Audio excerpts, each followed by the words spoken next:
আমি গত 16 ফেব্রুয়ারি 2022 কোনো কারণ দর্শানো নোটিশ ছাড়াই আমি চাকরিচ্যুত হই। তো চাকরিচ্যুত নোটিশ পাওয়ার পরেই আমি কমিশনের পুনরীক্ষণের জন্য আবেদন করি 28 ফেব্রুয়ারি 2022।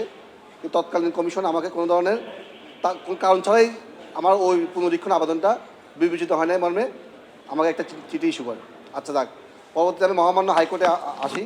মহামান্য হাইকোর্টে আমি একটা সিভিল রিট পিটিশন দায়ের করি 3697/2022, যেটা আমি গত 5 ফেব্রুয়ারি 2024 একটা রুল পাই। রুলটা হয়েছে আমার চাকরিচ্যুত আদেশটা কেন অবৈধ ঘোষণা করা হবে না এবং আমাকে চাকরিতে সিনিয়রিটি সহ কেন প্রাপ্য প্রদান করা হবে না, এই আমি রুল পাই। কমিশন সেই রুলের এগেইনস্টে আপিল করে 6 ফেব্রুয়ারি 2024। পরবর্তীতে যখন 5 আগস্টে প্রেক্ষাপট হয়, মাননীয় কমিশন সদয় হয়ে ওই civil petition for leave to আপিলটা কমিশন কর্তৃক প্রত্যাহারিত হয়। পরপর আমার রুল পিটিশনটা এখন পর্যন্ত বহাল আছে। তো আমি এই রুল পিটিশনটা হিয়ারিংয়ের জন্য প্রতি সপ্তাহে আমি হাইকোর্টে আসি। হাইকোর্টে বিভিন্ন দায়ের করছি, কিন্তু আমার ভাগ্য খারাপ যে আল্লাহ হয়তো আমাকে বেটে বলে মিলে দেয়, যার কারণে শুনানি হচ্ছে না। তো একটু বিষয়টা আমি বলি। আমাকে যে বিধিতে অপসারণ করা হয়েছে, দুর্নীতি দমন কমিশন চাকরি বিধিমালা 2008-54 বিধি, এই বিধিতে 90 দিনের কারণ দর্শানোর নোটিশ বিধি থেকে চাকরিচ্যুত করা যায়, এটা আমাদের একটা বিধিতে বলা আছে। তো সেই বিধিতে যখন আমাকে অপসারণ করে, সেই বিধিটা মহামান্য অ্যাপিলেট ডিভিশন চ্যালেঞ্জ অবস্থা ছিল। পরবর্তীতে 16 মার্চ 2023 এই মামলার 54 বিধির মামলার পূর্ণাঙ্গ রায় হয়। সে রায় উল্লেখ করা আছে 54 বিধিটা বৈধ, তবে সেটা যদি কারো ক্ষেত্রে প্রয়োগ করতে হয়, মহামান্য অ্যাপিলেট ডিভিশন 12টা নির্দেশনা দিয়েছেন, গাইডলাইন দিয়েছেন। তো আমি বলবো সে 12টা গাইডলাইনে আমার ক্ষেত্রে একটি গাইডলাইনও ফলো করা হয়নি। তো আমি সেই জিনিসটা উল্লেখপূর্বক আমি 5 আগস্টের যে সফল গণ অভ্যুত্থান পরবর্তী যে প্রেক্ষাপট, সেই প্রেক্ষাপট পরবর্তীতে আমি মহামান্য আমাদের মাননীয় কমিশন বরাবর আমি দরখাস্ত দাখিল করি 7 আগস্ট 2024। আর তৎসময় আমি কোনো একটা আশ্বাস পেয়েছিলাম, মাননীয় সচিব মহোদয় একটা আশ্বস্ত হয়েছিলাম যে আমাকে হয়তো বা এটা আমার রিভিউটা করা হবে। কিন্তু যখন দেখছি ওইটাও আশ্বস্ত হচ্ছি না বা আমাকে কোনো ধরনের কিছু জানানো হচ্ছে না, তখন আমি সাথে চলে যাই জনপ্রশাসন যে ষষ্ঠ কমিটি যেটা আছে তাদের নিকট একটা দরখাস্ত দাখিল করি।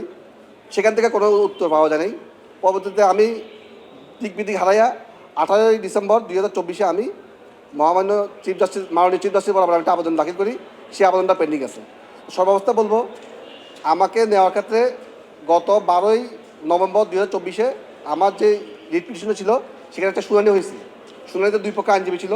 2 পক্ষের আইনজীবীদের মহামান্য হাইকোর্ট বলেছেন, anti corruption commission may reinstate the petitioner in his service on condition to withdraw the writ petition file by him. মানে আমি যে মামলাটা দাখিল করছি, রিট পিটিশন করছি, সেটা প্রত্যাশা সাপেক্ষে আমাকে অ্যান্টি কারাপশন কমিশন চালিয়ে নিয়ে দিতে পারে।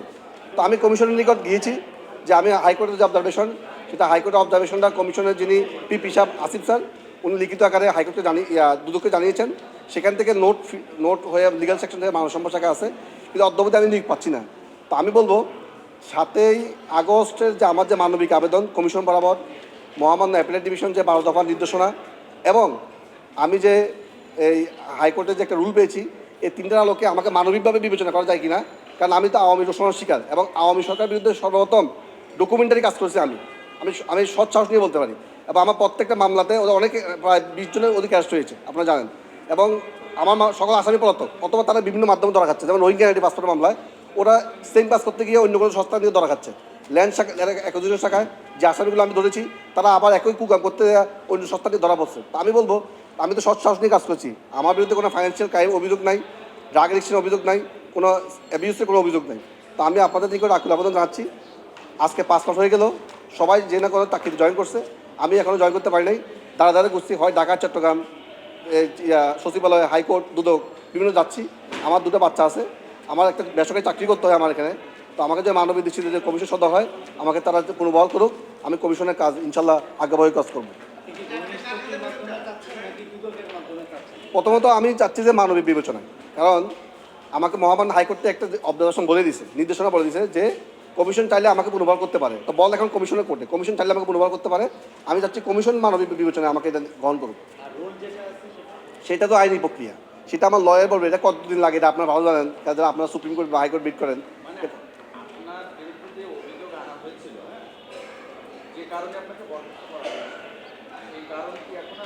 জি না, কমিশন যেহেতু লিভ আমি একটু বলি, আমার বিরুদ্ধে কোনো অভিযোগ ছিল না। আমাকে আড়াইলাইনের একটা প্রজ্ঞাপনের মাধ্যমে চাকরি থেকে অবসর করা হয়। যখন বিভিন্ন মিডিয়াতে আমার বিষয়টা চ্যালেঞ্জ হয়েছে, তখন কমিশন 13টা অভিযোগ আনছে। এটা টার্মিনেশন সিম্পলিসিটার। আমাকে আত্মপ্রকাশ সমর্থন সুযোগ না দিয়ে আমি অবসরের পরে আমার অবসরটা বৈধতা দেওয়ার জন্য ওই অভিযোগ আনা, এটা একটা ধরনের টার্মিনেশন সিম্পলিসিটার। এটা মহামান্য অ্যাপ্লাই ডিভিশন বলে দিয়েছে যে কাউকে যদি অপসারণ করতে হয়, কারোর বিরুদ্ধে অভিযোগ আনতে হয়, তাকে জানাতে হবে। আমাকে জানানো হয়নি আমার বিরুদ্ধে কোনো অভিযোগ আছে কিনা। পরবর্তী আমি শুনতে পারলাম যে আমার 37টা বাড়ি, আমার এই করছি সে করছি। যাক, সেটা আমি বিন্দু হিসাব, আমার বিরুদ্ধে কোনো অভিযোগ ছিল না আমার অপসারণ আদেশে। তো আমি মনে করি এই কমিশন কর্তৃক যে লিফটটা প্রত্যাহার করা হয়েছে, কমিশনের কোনো আমার বিরুদ্ধে কোনো অভিযোগ নেই। কমিশন চাইলে আমাকে পুনর্বার করতে পারে মানবিক বিবেচনা।